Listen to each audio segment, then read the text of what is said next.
Our journey today will take us 25 miles by bike around the heart of Seattle. We'll take in some of the iconic sights of the city, pass by sprawling lakes and rivers, wind our way through the famous suburbs, and take in a summer's day in the Pacific Northwest. There'll be parks, bridges, ships, fish, beaches, and more. Join us for a bike journey around town. I met up with Alex late morning up near Green Lake in North Seattle. Our route would take us 25 miles and loop around the city. And here was our trusty ride for the day, ready to tackle the Seattle streets. The early morning marine layer had cleared and the blue skies were upon us. Having come from San Francisco, I was ready for some real summer's afternoon around the city. We started with a lap around Green Lake, taking advantage of a lovely protected bike path around the entire lake perimeter. People paddleboarded, they were picnicking in the meadows, and a row club packed up in the early morning practice. And we soon peeled away from the park and headed south towards the distant Seattle skyline, passing through the Fremont neighborhood before entering the north shore of Lake Union. Here, Alex showed me the Gasworks Park, the former Seattle Gaslight Company gasification plant, which the city decided to leave in place as a relic of the sole remaining gold gasification plant in the United States. There was a small hill which provides views over the lake south and another good view of the Seattle skyline. The lake was teeming with life this sunny morning as boats slowly motored by and people paddleboarded close to shore.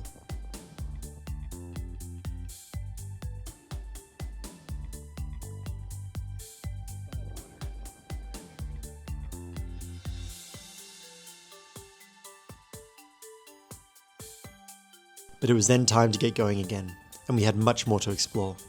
Our journey continued west along the Burke-Gilman Trail and under the large 5 freeway.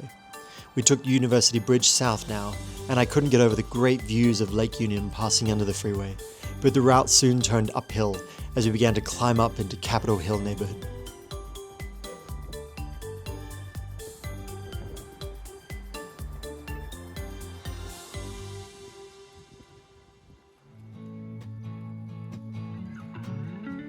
It was beginning to heat up now, and the sun was sitting higher in the sky as we continued to climb.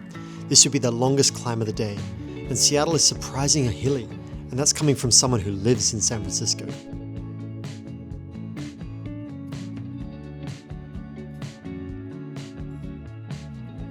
Our next destination was the Volunteer Park, designed by the Olmsted Brothers. It's a real marker in the city's boulevard and park system that trickles through Seattle. We stopped off at the park's wading pool, which is apparently very common throughout the city's parks and extremely popular for kids during summer. I met Ephraim for the first time, and it provided a nice moment of reprieve as the day began to warm up. Before moving on, we made a quick detour to see the brilliant collection of blooming dahlias nearby. These are a real favorite of mine. On a gorgeous day like this, the colors seem to shimmer under the sun. Elsewhere in the park, we took in the Black Sun sculpture opposite the Seattle Asian Art Museum. It offers this quirky alignment with a space needle off in the distance.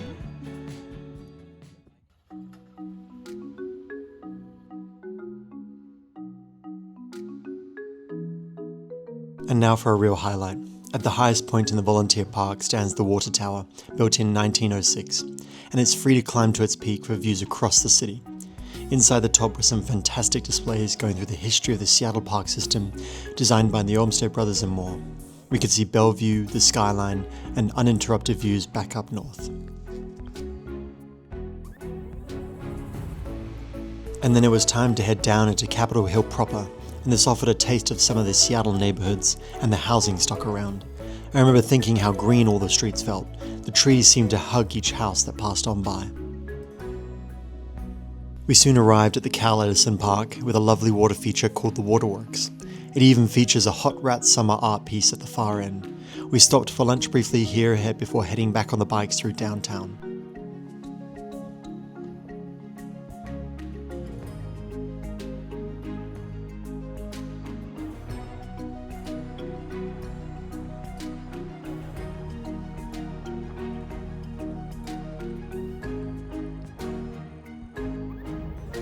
And after passing through downtown, we arrived at the famous Pike Place Market, which was packed in the summer's morning. Having to dismount our bikes to navigate the crowds, I took in the shops and markets around, including the original Starbucks.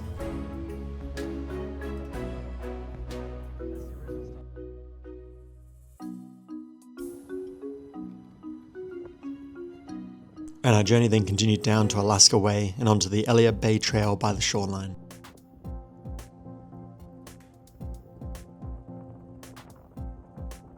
The trail along the Sound's shoreline offered gorgeous views out to the west. In a more relaxed period of the ride, I took in the ferries out in the water, watched the extensive ongoing improvements to the park go by, and admired the active Pier 86 grain loading terminal. My dad would be proud. After passing by the cruise port, the bike path took us north through the middle of a train yard. It winded through narrow passageways bordered by intimidating fences.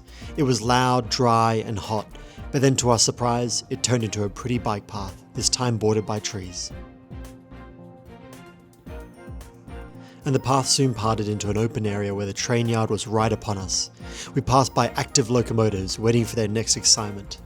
And to my delight, we even came across Boeing 737 fuselages on trains waiting for their next destination. This was a real highlight. We stopped to take in this unique cargo, and Alex picked out some blackberries for a quick energy hit.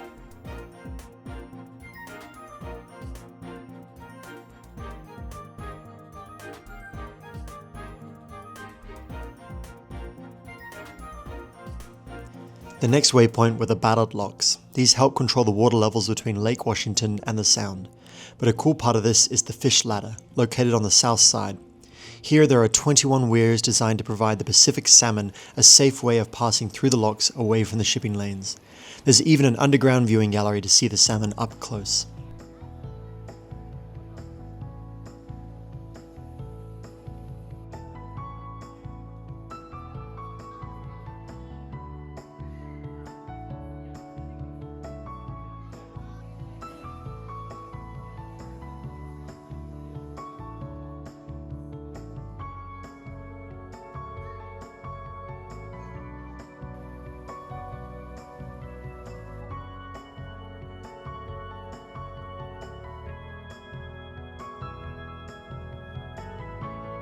And the afternoon sun began to soon wear on, and we crossed the locks, taking in the highly choreographed process of moving boats and ships through the entire lock. On the other side, you pass through the Carl S. English Botanical Garden before reaching the neighborhood of Ballard. Alex took us north back up the Burke-Gilman Trail again to Golden Gardens Beach. And we were much deeper in the afternoon at this stage, and the sun hung lower in the sky. The gardens and the beach were beginning to fill up with people starting their weekend early. It felt like a pocket of paradise up here, nestled away from the city. And the cherry on top, it's right near a rail line, so we paused for a while in the meadow to watch a few sounders and a freight train roll on by. And before too long, we made our way back through Ballard and towards Fremont to complete the loop for the day. I reflected on the fantastic ride, said goodbye to Alex, and caught a bus home. A wonderful ride. Thanks so much, Johnny, today. I'll see you next time. Bye.